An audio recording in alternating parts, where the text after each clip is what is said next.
Le moyen le plus simple de repérer des bombes non explosées dans le sol est d'utiliser un détecteur de métal.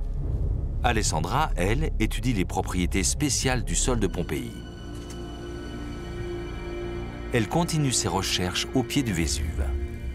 Quand un volcan entre en éruption, le magma contenu dans la chambre magmatique explose, accompagné de cendres, de cristaux et de lapilli. Ces matériaux se déversent sous forme de nuées ardentes et peuvent recouvrir une large zone autour du volcan. 4 km3 de cendres et de roches ont été projetés dans les airs pendant l'éruption du Vésuve. Les matériaux volcaniques contiennent des minéraux riches en fer. Le fer est magnétique et peut interférer avec les détecteurs de métaux utilisant l'induction magnétique. Alessandra veut savoir si les recherches de Franco seront perturbées par le fer présent dans le sol de Pompéi. Elle se sert d'une boussole. Mon aiguille est censée s'aligner sur le champ magnétique de la Terre et indiquer le nord.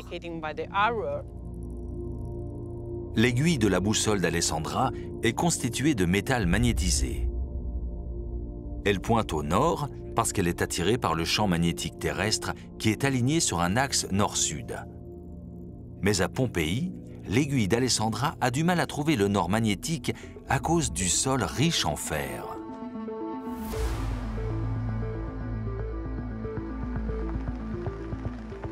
Franco et son équipe n'ont pas le choix.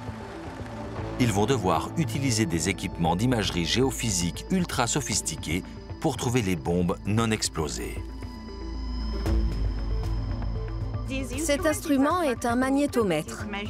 Il permet de mesurer l'intensité d'un champ magnétique. Il est très sensible.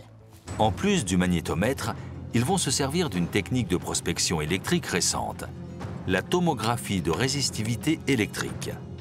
Ils enfoncent 72 électrodes dans le sol. Cette technique permet de détecter des variations de conductivité électrique dans le sol causées par des objets enfouis.